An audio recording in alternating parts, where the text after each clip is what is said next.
இப்பொழுது அடையாறில் இருக்கிறதான ஒரு விசுவாசி சகோதரி ரேச்சல் அவர்கள் இப்பொழுது வந்து தன்னுடைய சாட்சியை பகிர்ந்து கொள்வார்கள். Once she was a rising star in the cinema world. முன்னே அவர்கள் சினிமா உலகத்திலே அவர்கள் ஒரு பிரகாசிக்கிற ஒரு நட்சத்திரம் போல் இருந்தார்கள். That time her name was Mahalakshmi. அந்த வேளையில் அவர்களுடைய பெயர் மகாலட்சுமியாக இருந்தது. She is the daughter of AVM Rajan. இவர்கள் AVM ராஜன் அவர்களுடைய மகளாக இருக்கிறார்கள். கர்த்தருடைய பரிசுத்த நாமத்துக்கு ஸ்தோத்திரம். Glory be to the name of the Lord. தேவனுக்கு பரிசுத்தமான நாமத்துக்கு ஸ்தோத்திரமுలు. ஒன்றுக்கும் தகுதியில்லாத என்னையும் மகா சபையிலே அவரை துதிக்கவும் திரளான ஜனங்களுக்குள்ளே அவரை புகழவும் கர்த்தர் எனக்கு கொடுத்திருக்கிற இந்த அருமையான சந்தர்ப்பத்திற்காயும் அவருடைய நாமத்தின் மகிமைக்கென்று என்னை அவர் சாட்சியாய் நிறுத்திருக்கிற அவருடைய தயவுக்காகவும் என் தேவனை நான் நன்றியுள்ள இருதயத்தோடும் என் முழு பலத்தோடும் ஆத்மாவோடும் மனதோடும் அவரை நான் ஸ்தோத்திரிக்கிறேன். With my whole heart and mind and soul I praise God, unworthy as I am, for His great mercy which He has shown to me, in that He has made me a testimony before the great congregation and before the children of God, the church of God, that I might exalt the name of the Lord together with you all. ఎటువంటి యోగ్యత లేని నాకు, ఎటువంటి అర్హత లేని నాకు ఈ మహా సభ ఎదుట దేవుని స్తుతించుటకును, ఈ యొక్క గొప్ప జన సమూహం ఎదుట దేవుని నామమును పొగడుటకును దేవుడు అనుగ్రహించినటువంటి మంచి సందర్భాన్ని బట్టి నా యొక్క పూర్ణ హృదయముతోను, నా పూర్ణ ఆత్మతోను, నా పూర్ణ మనసుతోను దేవుని మరొకసారి స్తుతించున్నాను. தேவனை அறியாத ஒரு குடும்பத்தில் பிறந்து வளர்க்கப்பட்டேன். I was born and brought up in a family which did not know God. దేవుని ఎరిగిన కుటుంబంలో నేను జన్మించి పెంచబడి ఉన్నాను. என் பெற்றோர்கள் சினிமா திரைப்பட உலகில் பிரபலமான நடிகர் நடிகை AVM ராஜன் புஷ்பலதா என்பவர்கள். My parents were AVM Rajan and Pushpalata, very famous cine actors and actor and actress. నా యొక్క తల్లిదండ్రులైనటువంటి AVM రాజన్ గారు, పుష్పలత వీరు చలనచిత్రముల్లో సినిమాల్లో గొప్ప నటీనటులుగా ఉండి ఉన్నారు. நான் பிறந்த பொழுதே என்னோடு கூட பிறந்ததான ஒரு பொல்லாத சுபாவமானது இருமனமும் குழப்பம் நிறைந்ததான ஒரு இருதயமும், when I was born, another evil nature which was born together with me was being double minded. నేను జన్మించినప్పుడే నాతో పాటు ఒక చెడు స్వభావం కూడా జన్మించినది. అదేమనగా చంచలమైన మనస్సు, విమనస్సు, తర్వాత కలవరం చెందిన హృదయం నాలో ఉండి ఉన్నది. ఎదర్కెడతాலும் కుழம்பி கொள்ளுகிறதான ஒரு உணர்வில்லாத இருதயமும், an insensitive heart which would get trouble for any little thing. ఎప్పుడు కలవరపడుచు తొందరపడుచున్న హృదయమే నాకు ఉండి ఉన్నది. சிறிய காரியங்களுக்கு கூட மிகுந்த கோழைத்தனத்தோடு காணப்பட்டதான ஒரு இருதயமும், a heart which was so cowardly even for petty things. చిన్న చిన్న కార్యములకు కూడా ఎంతగానో భయపడుచు కలవరపడుచున్నటువంటి హృదయం నాకు ఉండేది. என்னுடனே கூட வளர்ந்து வந்தது. This nature kept growing along with me. ఈ యొక్క స్వభావము నాతో పాటు ఎదిగినది. என் பெற்றோர்கள் சினிமா துறையில் இருந்தபடியினால் அவர்கள் நடிப்பிலும் சினிமா படம் தயாரிப்பிலும் ஈடுபட்டவர்களாய் காணப்பட்டார்கள். My parents were in the cine field, therefore they were always involved in those matters. నా యొక్క తల్లిదండ్రులైన వారు సినిమా రంగంలో ఉన్నందువలన ఎల్లప్పుడూ ఆ యొక్క విషయంలోనే నిమగ్నులై ఉండిరి. అది నిమిత్తமாக பிரபலமான சினிமா நடிகர் நடிகைகளை வைத்து பிரம்மாண்டமான படங்களை தயாரித்து நஷ்டத்திலும் கடனிலும் அவர்கள் மூழ்கி விட்டார்கள். Therefore, together with other directors, they made very good films, and in the end they came to a great loss. ఈ రంగంలో ఉన్నటువంటి ఇతరులతో కలిసి నా తల్లిదండ్రులైన వారు సినిమాలో నటించుటకు బ్రహ్మాండమైన పెద్ద పెద్ద పటములు చేయటంలో నిమగ్నులై ఉండి అనేకమైన నష్టముల్లో కూడా వారు పాల్పొంది ఉన్నారు. ఇది నిమిత్తமாக என் கடன் பிரச்சனைகள் எல்லாம் நாங்கள் தீர்க்க வேண்டும் என்று சொல்லி படிப்பை நிறுத்திவிட்டு கடன் பிரச்சனையை தீர்க்க வேண்டும் என்று சினிமா திரைப்பட உலகை நானும் தேர்வு செய்தேன். And because in order to stop the debt problem, I thought I should put an end to my education and also enter into the cine field. అనేకమైన నష్టములు ఏర్పడినందువలన, అప్పులు అధికమైపోయినందువలన అప్పులు ఎలాగనో తీర్చుకోవాలని చెప్పి నేను నా విద్యాభ్యాసం మానివేసి నేను కూడా సినిమా రంగంలో ప్రవేశించున్నాను. తమిళ్, தெலுங்கு, மலையாளம், ஹிந்தி போன்ற 4 பாஷையில் நடித்திருக்கிறேன். I have acted in films in 4 languages, namely Tamil, Telugu, Malayalam and Hindi. తమిళ, తెలుగు, మలయాళం, హిందీ ఇటువంటి 4 భాషల్లో గల సినిమాల్లో నేను నటించి ఉన్నాను. సంభ్రమமான வாழ்க்கையும் அதிகமான பணமும் பொருளும் என்னிடத்தில் வந்து சேர்ந்தது. I had a luxurious life, plenty of money and all that I wanted. ఆడంబరమైన జీవితము, నాకు కావాల్సినటువంటి ప్రతి విధమైన సదుపాయము, ధన సమృద్ధి నా ఎద్దుకు వచ్చుటకు ప్రారంభించెను. పణமும் புகழும் என்னை வந்து அடைந்தது. money and fame came approaching me. ధనము కీర్తి నన్ను వెతుక్కుంటా వచ్చెను. கன்னட பட உலகில் நான் முதல் நம்பர் 1 ஹீரோயினாக நடித்து கொண்டு வந்தேன். I was acting as the number 1 heroine in Canaries films. Kannada పటములో నేను నంబర్ 1 హీరోయిన్ గా నటికురాలుగా కనబడి ఉన్నాను.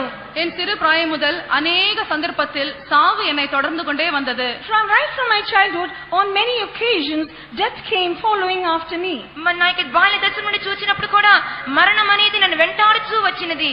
என் பெற்றோர்களோடு நான் சிறு பிள்ளையா இருக்கும் பொழுது ஒரு ஊருக்கு சென்று கொண்டிருந்த போது வாகனத்தில் விபத்தில் சிக்கி மரித்திருக்க வேண்டியதா இருந்தது. Even my parents at one time during my childhood, on their journey they were about to meet with an accident and come to the point of death. నా యొక్క చిన్ననాట నేను నా తల్లిదండ్రులతో కూడా ఒక ఊరికి ప్రయాణమై వెళుతున్నప్పుడు మా యొక్క వాహనం అనేది ప్రమాదంలో చిక్కుకొని నాకు మరణం సంభవించవలసి వచ్చెను. இணை பிரியாத ஒரு சக்தி என்னை அப்பொழுது அந்த மரணத்திலிருந்து பாதுகாத்தது. At that time it was some mighty power that kept me from that accident. ఒక అదృశ్యమైన గొప్ప శక్తి ఆ ప్రమాదంలో చిక్కుపడకుండా నన్ను తప్పించెను. சினிமா படத்தில் நடித்துக் கொண்டிருக்கும் பொழுதும் கூட வைசாக்கில் கடற்கரையில் நான் நடித்துக் கொண்டிருந்த பொழுது கடற்கரை தண்ணீர் என்னை அடித்துக் கொண்டு சென்றது. Once while I was acting in the cinema field on the seashore, once the sea water was about to take me in. Vizag లో ఒక పర్యాయం వందు ఇక సినిమా రంగంలో నేను నటించిన సమయంలో ఆ యొక్క సముద్రపు ఒడ్డున మేము అలాగన చేయించినప్పుడు ఆ యొక్క సముద్రపు కెరటములు వచ్చి నన్ను లోపలికి లాక్కుని వెళ్ళవలసిన సందర్భం ఏర్పడిను. அப்பொழுதும் அந்த சக்தி என்னை பாதுகாத்தது. Even on that occasion that power preserved me. ఆ సందర్భంలో కూడా ఆ మహాశక్తి నన్ను కాపాడెను. இப்படி எத்தனையோ சந்தர்ப்பங்களில் விபத்துகளிலும் நாச மோசங்களிலும் என் உயிரை எடுத்துக்கொண்டு நரகத்துக்கு செல்ல பிசாசு முனைந்தான். Like this many times Satan endeavored to take my life away to hell through accidents and dangers. ఇలాగున పలు విధములైన ప్రమాదములు విపత్తులు ఆపదలు గురి చేసి సాతాను ఎలాగైనా సరే నా ఆత్మను నరకంలోకి తీసుకుని వెళ్ళిపోవాలని చెప్పి ప్రయత్నించినది. எந்த குறைவும் இல்லாமல் சந்தோஷமாயும் ஆனந்த களிப்புடனும் ஜீவித்துக் கொண்டு வந்திருந்த எனக்கு, to me who lived with great joy without having any want in my life, ఎటువంటి కొరత లేమి లేకుండా సంతోషంగా జీవించినటువంటి నాకు நகை நட்டுகளை விதவிதமாக அணிந்து கொண்டு வந்தேன். I was wearing plenty of jewels. నగలు ఆభరణములు అనేక రకములుగా ధరించుకొని ఉన్నాను. படத்துக்கு வாங்குகிற வருமானத்தை எண்ணி பார்க்கவும் எனக்கு நேரம் இல்லாமல் இருந்தது. I hardly had time to count the money that I had through the cine profession. నేను నటించిన సినిమాల ద్వారా నాకు లభించిన డబ్బును నేను లెక్క పెట్టుటకు నాకు వీలు పడింది కాదు. இப்படியான ஒரு சந்தர்ப்பத்தில் ஒரு பயங்கரமான விபத்தை நான் சந்தித்தேன். In such an occasion I met with a great accident. ఇలాగ నేను జీవించినప్పుడు ఒక గొప్ప ప్రమాదమునకు ఒక పర్యాయం నేను గురి అయ్యాను. பெங்களூரிலிருந்து சென்னைக்கு வந்து கொண்டிருக்கும் பொழுது, while I was coming towards Madras from Bangalore to Chennai, from Bangalore, నేను బెంగళూరు నుండి చెన్నై పట్టణమునకు ప్రయాణమై వచ్చుచుండగా நாங்கள் 4 பேர், என்னுடைய மேக்கப் மேன், என்னுடைய லேடி அசிஸ்டன்ட், டிரைவர், நான் 4 பேர் வந்து கொண்டிருந்தோம். My makeup man, my lady assistant and the driver, 4 of us were driving. నాకు సహాయం చేసినటువంటి ఒక ఆమె, ఆ తర్వాత నాకు మేకప్ చేసినటువంటి ఒక ఆమె, డ్రైవరు, నేను, మేము నలుగురము వాహనంలో ప్రయాణం చేసి వచ్చున్నాము. மத்தியானம் 12 மணி இருக்கும். At noon about 12, ఆ సమయం మధ్యాహ్నం 12 గంటలు. எங்களுக்கு எதிராய் வந்ததான ஒரு லாரியில் எங்களுடைய வண்டி மிகவும் வேகமாக மோதியது. Our vehicle went so fast that it hit against a lorry that was approaching towards us. మేము ప్రయాణం చేసిన వాహనము ఎదురుగా వచ్చిన లారీకి ఢీకొని ఉన్నది. அந்த இடத்தில் தானே என்னோடு பிரயாணம் செய்தவர்கள் மரித்து விட்டார்கள். On that very spot, those who traveled together with me died. ఆ సమయమందే ప్రమాదంలో గురైనందువలన నాతో ప్రయాణం చేసినటువంటి మిగిలిన 3 చనిపోయి ఉన్నారు. நானும் மரித்து கிடந்தேன். I also lay there dead. నేను కూడా మరణ స్థితిలోనే పడిపోయి ఉన్నాను. அந்த வாகனத்திலிருந்து வெளியே என்னை எடுத்துவிட முடியாத அளவிற்கு அந்த வாகனம் மிகவும் பாதிக்கப்பட்டிருந்தது. The vehicle was so broken down that they could hardly bring me out of that vehicle. ఆ వాహనం ఎంతగానో అది ప్రమాదంలో గురైనందువలన వాహనంలో నుండి నన్ను బయటికి లాగలేకపోయినారు. அந்த நொறுங்கிய வாகனத்துக்குள்ளாக அங்கேயே அணிந்த ஒருவர் என் வலது தோளை தொட்டு, மகளே தூங்கியது போதும் எழுந்திரு என்று சத்தமிட்டு கூப்பிட்டார். Within that broken down vehicle, someone put his hand upon my right shoulder and said, "My daughter, that's enough of sleeping, get up." అలాగ విరిగిపోయిన వాహనంలో పడి ఉన్నాను నేను. అప్పుడు ఒకరు వచ్చి నా కుడి భుజము తట్టి, కుమారి లెమ్ము, నువ్వు నిద్రపోతుంది చాలము, లెమ్ము అని చెప్పి నన్ను లేపి ఉన్నారు. அப்பொழுது இந்த ஜீவனுள்ள தேவனை நான் அறியாதிருந்தபடினால் அது கர்த்தராகிய இயேசு கிறிஸ்து என்று உணராமல் இருந்தேன். At that time I did not know this living God, therefore I was not aware that this was the Lord Jesus Christ. ఆ దినములలో జీవం గల దేవుడు ఎవరో నాకు తెలియదు కాబట్టి ఆయనే ప్రభువైన యేసుక్రీస్తు అని చెప్పి నేను గ్రహించలేకపోయినాను. ஆனால் நிச்சயமாய் இப்பொழுது எனக்கு சொல்ல முடியும், அது இப்பொழுது நம் மத்தியில் ஜீவிக்கிறதான இயேசு கிறிஸ்துவே என்னை எழுப்பினார், ஜீவன் கொடுத்தார். But now I know and I can say for certain it was the true Lord Jesus Christ who rose me up and gave me life. నిశ్చయంగా ఇప్పుడు నేను చెప్పగలను, ఆ దినమందు నాకు ఆలాగన చేసినది ప్రభువైన యేసుక్రీస్తు అని చెప్పి ఇప్పుడు నేను నిశ్చయంగా నేను చెప్పగలను. என் முகம் இரண்டாய் கிழிக்கப்பட்டது. My face was broken into two. నా ముఖము రెండుగా విరిగిపోయినది. என்னுடைய முதுகு எலும்பு உடைக்கப்பட்டிருந்தது. My back spinal cord was broken. నా యొక్క వెన్నుపూస విరిగిపోయినది. எனக்கு யாரும் உதவி செய்யாமல் நடுத்தெருவில் ஒரு நாயை தூக்கி போடுவதை போல யாரோ ஒரு நபர் என்னை தூக்கி ரோட்டில் வீசி சென்று விட்டார். There was none to help me, and as if like throwing away dead people, all four of us were thrown outside to the corner. నాకు సహాయం చేయడానికి సమయంలో ఎవరూ లేరు. ఆ సమయంలో చచ్చిపోయిన కుక్కని పడవేసిన రీతిగా మమ్మల్ని, మా శవములను ఎవరో వచ్చి ఆ వాహనం నుండి బయటికి పడవేసి ఉన్నారు. எனக்கு கண் பார்வை இல்லாமல் இருந்தது. I lost my eyesight. కళ్ళు చూపు కూడా నాకు పోయినది. அப்பொழுது கோழைத்தனத்தில் காணப்பட்டிருந்ததான எனக்கு கர்த்தர் எனக்கு அப்பொழுதான ஒரு பெரிய தைரியத்தை இருதயத்தில் கொடுத்தார். At that time I who was so timid and chicken hearted, God gave me such a great courage and confidence in my heart. కోడి పిల్ల వంటి అధైర్యపు చంచలము గల హృదయము గల నాకు దేవుడు ఆ సమయమందు గొప్ప ధైర్యాన్ని కలుగ చేసి ఉన్నారు.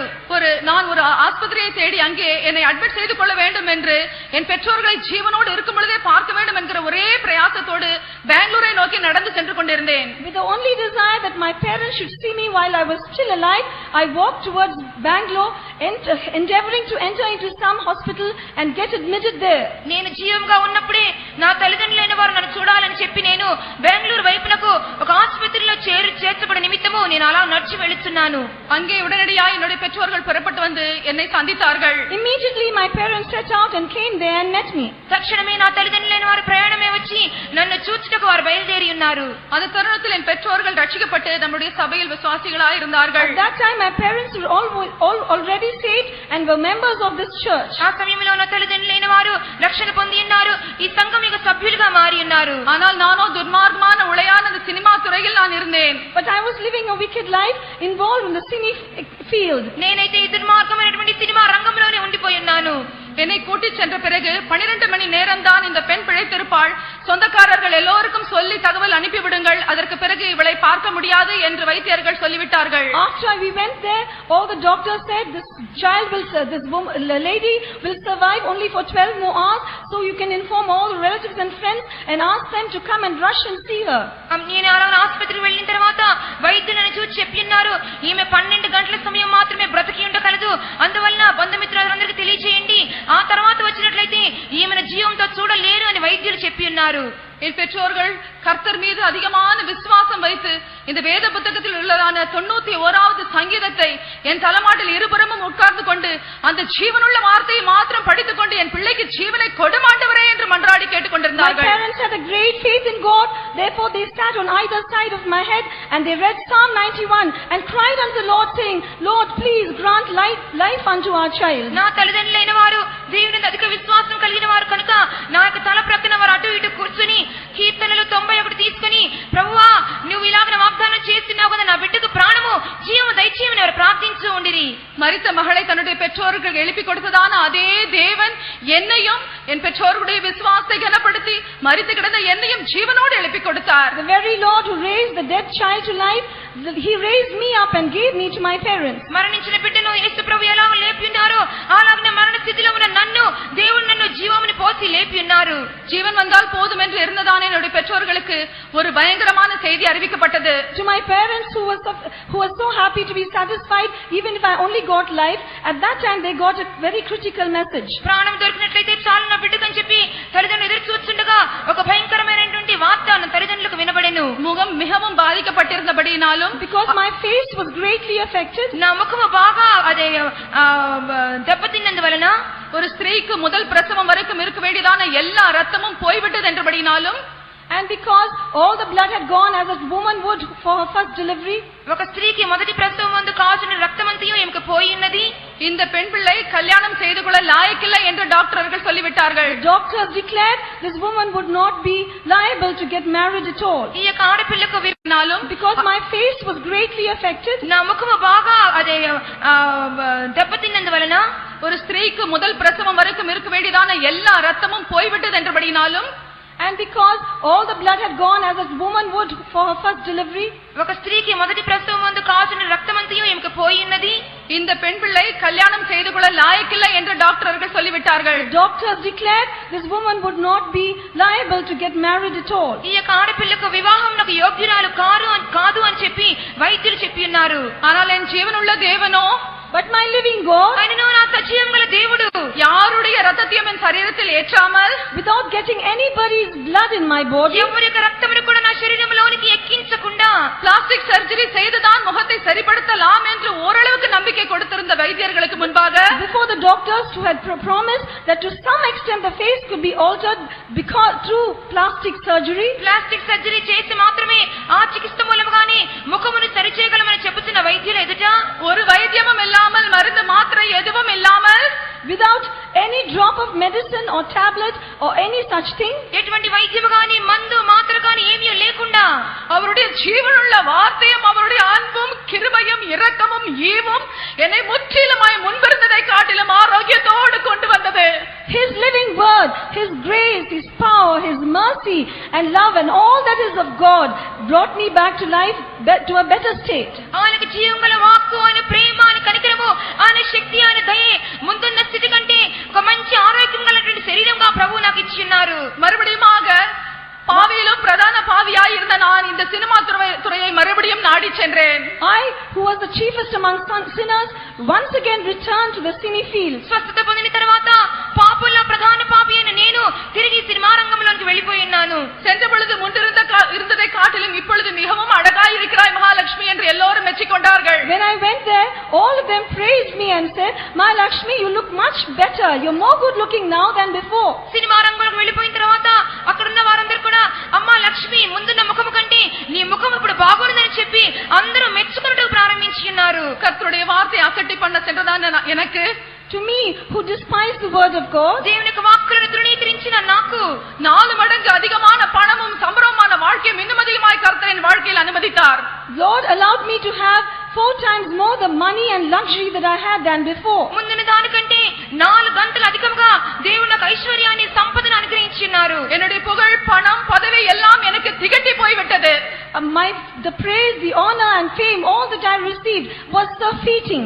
నా యొక్క కీర్తి, నా యొక్క పొగట్ట, నా యొక్క సమస్తం కూడా అధికంగానే ఉండి ఉన్నది. சமாதானம் இல்லை, சந்தோஷம் இல்லை, நிம்மதி இல்லை. I had no peace, no joy, no rest in my life. అయినప్పటికీ ఎటువంటి సంతోషము, సమాధానము, శాంతి నాలో లేకుండెను. என்னுடைய அறையில் நான் தனியாயிருந்த பொழுது முழங்கால் படியிட்டு, கர்த்தாவே, என் இருதயத்தில் சமாதானம் இல்லையே, சந்தோஷம் இல்லையே, நான் என்ன செய்ய வேண்டும், எனக்கு ஏன் இப்படி இருக்கிறது, எல்லாம் இருந்தும் எனக்கு ஒன்றும் இல்லாதது போல ஒரு சூழ்நிலை ஏன் காணப்படுகிறது என்று நான் அங்கலாய்த்துக் கொண்டிருந்தேன். While I was alone in my room, I knelt down and cried unto the Lord, saying, "Lord, why is it, though I have everything in life, yet I don't have any joy and peace? Why is my state like this, Lord?" ఆ సందర్భంలో నిన్న గదిలోనికి వెళ్లి మోకాళ్ళలోని, ప్రభువా, ఎందుకు ఇలాగన హృదయంలో శాంతి సమాధానం లేకుండా ఉన్నది, నాకు ఈ లోకంలో కావాల్సిన అన్నిటి ఉన్నప్పటికీ సంతోషం లేకుండా ఉన్నానే, ఎందుకు ప్రభువా అని చెప్పి నేను ప్రలాపించి ఉన్నాను. நொறுங்கிய காருக்குள் சந்தித்ததான தேவன் அந்த மூடப்பட்ட அறையில் மறுபடியுமா என்னை சந்தித்தார். The Lord once again met me in that closed room. ఆ యొక్క మూయబడిన గదిలో కనికరము గల దేవుడు మరొకసారి నాకు ప్రత్యక్షమై ఉన్నారు. நாய் அடித்து கிடந்ததை போல நீ கிடந்தாயே, அன்று மரித்திருந்தால் நீ எங்கே சென்றிருப்பாய் என்று கர்த்தர் என்னோடு The பேசினார். Lord spoke to me and said, "Do you remember that you lay there like a dead dog? If you had died on that day, what would have been your state?" ఆ దినమందు చచ్చిన కుక్క వలె పడి ఉంటివి కదా, అప్పుడే నువ్వు మరణించినట్లయితే నీ జీవితము, నీ యొక్క నిత్యత్వం ఎక్కడ గడిపి ఉందో అని చెప్పి ప్రభు నన్ను ప్రశ్నించి ఉన్నారు. அப்பொழுது என்னுடைய பாவங்கள் எல்லாவற்றையும் கர்த்தரின் முன்பாய் கொண்டு வந்து நிறுத்தினார். At that time, the Lord presented before me all the sins which I had committed. అప్పుడు ప్రభువు నా ఎదుట నేను చేసిన పాపములన్నిటినీ నా ముందు ఉంచి ఉన్నారు. ஒவ்வொன்றுக்காய் நான் அழுது அவரிடத்தில் மன்னிப்பு கேட்க ஆரம்பித்தேன். For each of them I cried unto the Lord and asked Him to pardon me. ప్రతి పాపములకు నేను క్షమాపణ అడిగి ఉన్నాను, ఏడ్చి ప్రార్థన వదిలివేసిన్నాను. நீர் சொல்லும் நான் கேட்கிறேன் உம்முடைய அடிமை கர்த்தாவே என்றேன். Lord, I am thy handmaid. Speak and I will hearken unto you. దేవా ఇదిగో నీ దాసురాలను నువ్వు మాట్లాడము, నేను ఆలకించదని నేను దేవునితో చెప్పి ఉన్నాను. லட்ச லட்சமாய் சம்பாதிக்கிற இந்த தொழிலை எனக்காக விடுவாயா மகளே என்று கேட்டார். He said, my daughter, this profession through which you have been earning lakhs and lakhs, are you willing to forsake it for my sake? లక్షలు లక్షలు సంపాదించినటువంటి నీ యొక్క ఈ యొక్క ఉద్యోగమును నువ్వు నా నిమిత్తము వదిలిపెట్టదవా అని ప్రభు అడిగి ఉన్నారు. நிச்சயமாக விடுகிறேன் கர்த்தாவே. இந்த உலகத்தில் எந்த மனுஷனுக்கும் இந்த மேன்மை போகக்கூடாது. உம்முடைய நாமத்தின் மகிமைக்காக இன்றோடு விடுகிறேன் என்று சொல்லி அன்று சினிமா தொழிலை விட்டேன். பிரியமானவர்களே, Certainly, Lord, this honor and name and fame should not go to any man, and for your sake I will definitely leave this profession, and from that day I stopped entering into the cine field. నిశ్చయముగా ఇక కీర్తి పొగడ్త ఈ ఘనత ఈ లోకంలో మరి ఎవరికి చెందకూడదు. ప్రభువా నీకు మాత్రమే చెందవలెను. కాబట్టి నిశ్చయముగా నువ్వు అడిగిన రీతిగానే ఈ దినమందు నేను వదిలివేస్తున్నానని చెప్పి ఆ దినమందు సినిమాను నేను వదిలివేస్తున్నాను. அன்று விட்ட சினிமா தொழிலை இன்று வரையிலும் எங்களுக்கு ஞாபகத்தில் கூட கொண்டு வராமல் சாட்சி சொல்லுகிற ஒரு நேரத்தில் மாத்திரம் அதை நினைவுபடுத்துகிற தேவனை நான் ஸ்தோத்திரிக்கிறேன். And that cine profession which I had left on that day doesn't come to my mind at any time except the times when I give my testimony. ఆ దినమందు నేను సినిమా రంగం వదిలిపెట్టి ఉన్నాను. ఈ దినం వరకు కనీసము ఆ సినిమాల జ్ఞాపకం రాకుండా ప్రభు సహాయం చేస్తున్నారు.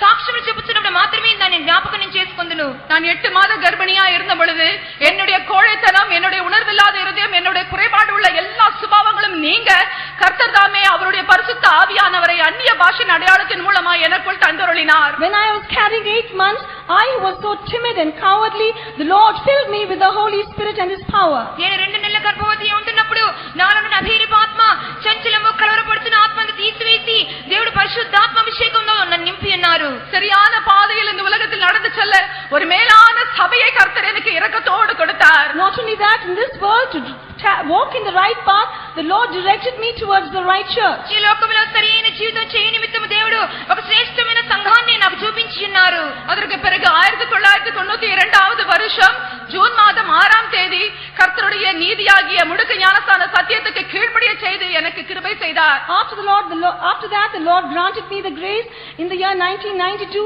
June 6th, to obey Him in the waters of baptism. 1992వ సంవత్సరము జూన్ నెల 6వ తారీఖున దేవుడు నీటి బాప్తిసం తీసుకుంటూ నాకు సహాయం చేస్తున్నారు. அன்றிலிருந்து இன்று வரையிலும் இனி என்றென்றும் கர்த்தருடைய வருகை மட்டுமாய் அவருடைய பிள்ளையாகவே ஜீவிக்கக்கூடியதான ஒரு வழியும் ஆலோசனையும் இந்த மகா பரிசுத்தவான்களுடைய சபையில் அவருக்கு ஏற்ற இருதயத்துக்கு ஏற்றதான மேய்ப்பர்களுடைய சபையில் கர்த்தர் என்னை கொண்டு வந்து சேர்த்திருக்கிறார். Since then, until the coming of the Lord has been directing me with His counsel into the right path, into the right fellowship, and He has brought me into the fellowship of the apostles. ఆ దినం మొదలుకు ఈ దినం వరకు ప్రభు రాకడ వరకు కూడా నేను సత్య సంఘం నిలబడే నిమిత్తము దేవుడు ఒక మంచి కాపరులు గల నడిపించే వారి పరిశుద్ధుల సహవాసంలోనికి అపోస్తల సంఘంలో తీసుకుని వచ్చిన్నారు. பிழையான சேற்றிலிருந்தும் பயங்கரமான குழியிலிருந்தும் மாய்மால மாம்ச இச்சை, கண்களின் இச்சை, ஜீவனத்தின் பெருமையிலிருந்தும் வேறு பிரித்த தேவன் தாமே. The Lord who separated me from the miry clay, from the lust of the flesh, from the lust of the eyes, and the pride of life, and all the vanities of this life. నాశనకరమైన గుంటలో నుండి, చికిటగల దొంగ ఊపిలో నుండి, నేత్రాశ, లోకాశ, జీవపు డబ్బమని వాటి నుండి ప్రభు విడిపించి, எரேமியா 3ஆம் அதிகாரம் 14ஆம் வசனத்தில் எழுதியிருக்கிறதை போல, as it is written in Jeremiah 3:14, ఇర్మియా గ్రంథము 3వ అధ్యాయము 14వ వాక్యంలో రాయబడిన ప్రకారము, நான் உங்களில் ஊரில் ஒருவனும் வம்சத்தில் 2 பேருமாக தெரிந்து உங்களை சியோனுக்கு அழைத்துக் கொண்டு வந்து உங்களுக்கு என் இருதயத்துக்கு ஏற்ற மேய்ப்பர்களை கொடுப்பேன், அவர்கள் உங்களை அறிவோடும் புத்தியோடும் மேய்ப்பார்கள் என்று கர்த்தர் எனக்கு ஆணையிட்டார். the Lord promised me that He will take one of a city and 2 of a family and bring you to Zion, and I will give you pastors according to mine own heart, which shall feed you with knowledge and understanding. ఒకానొక పట్టణంలో నుండి ఒకని గాను, ఒకానొక కుటుంబంలో ఇద్దరిని గాను మిమ్మల్ని తీసుకుని సియోనుకి రప్పించెదను. నాకు ఇష్టమైన కాపులను మీకు నియమింతును. వారి జ్ఞానముతోను వివేకముతోను మిమ్మల్ని ఏలుదురని చెప్పి ప్రభు మాట్లాడి ఉన్నారు. திக்கு தெரியாமல் தத்தளித்துக் கொண்டிருந்ததான எனக்கும், Not knowing which way to go, I was really confused. దిక్కు తెలియకుండా కలవరపడుచు తత్తరపడుచున్న నాకు, உண்மையான சந்தோஷம் என்ன என்று புரியாமல் ஆவேதனையில் அலைந்து கொண்டிருந்த எனக்கும், who was without knowing what true joy is, నిజమైన సంతోషం లేకుండా నేను సంచరించిన నాకు, ஆனந்தத்தையும் சந்தோஷத்தையும் அவருடைய சமாதானத்தையும் பூரணமாய் எனக்கும் என் குடும்பத்துக்கும் என் பிள்ளைகளுக்கும் நித்தியமாய் கட்டளையிட்டிருக்கிறார். To me, my family and my children, for all eternity He has commanded everlasting joy and peace. నాకును, నా కుటుంబమునకును, నా పిల్లలకును దేవుడు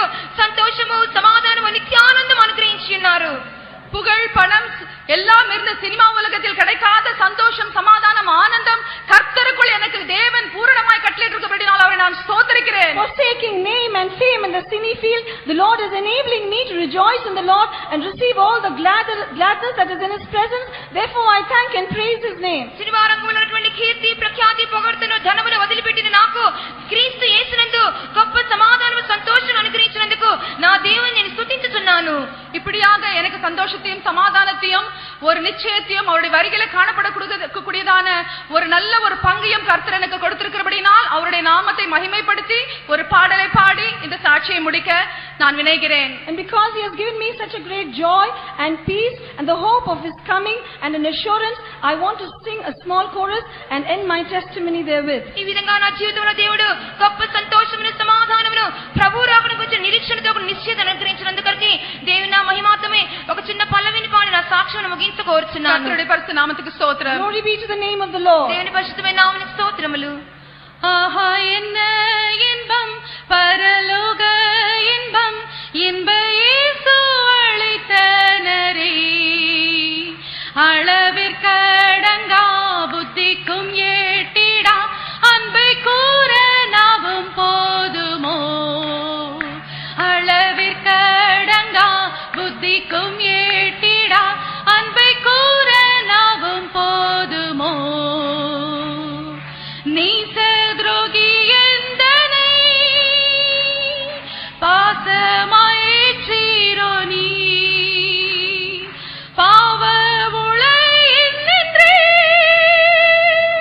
தூக்கி எடுத்தீரோ நீ ஆஹா என்ன இன்பம் பரலோக இன்பம் இன்ப இயேசு அளித்தனரே அளவிற்கடங்கா புத்திக்கும் ஏட்டிடா அன்பை கூற நாவும் போதுமோ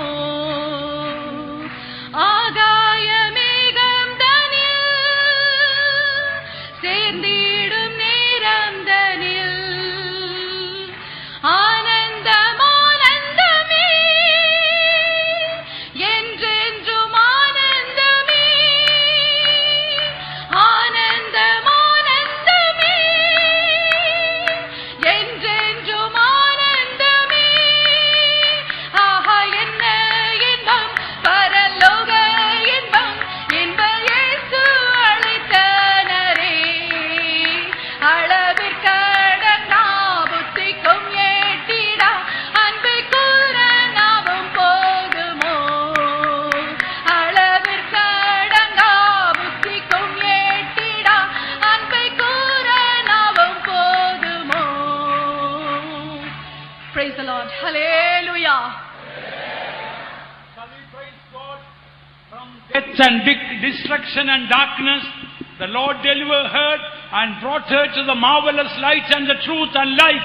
Let's praise God. మరణం నుంచి నాశనం నుంచి దేవుడు ఆమెను రక్షించి ఆమెను విడుదలిచ్చి ఓ జీవముల సాక్ష్యంగా నిలబెట్టినందుకే మనం స్తోత్రం చేద్దాము. இருள் அந்தகாரம் பிசாசின் வல்லமை கட்டு அடிமைத்தனம் இவைகளில் எல்லாம் இருந்து விடுதலையாக்கி இந்த சகோதரி ஆச்சரியமான ஒளியினிடத்திற்கும் ஜீவனுள்ள தேவனிடத்திற்கும் தேவன் வழி நடத்தினபடினால் நாம் எல்லாம் கர்த்தருக்கு ஸ்தோத்திரம் செலுத்துவோம். Praise the Lord. Praise the Lord.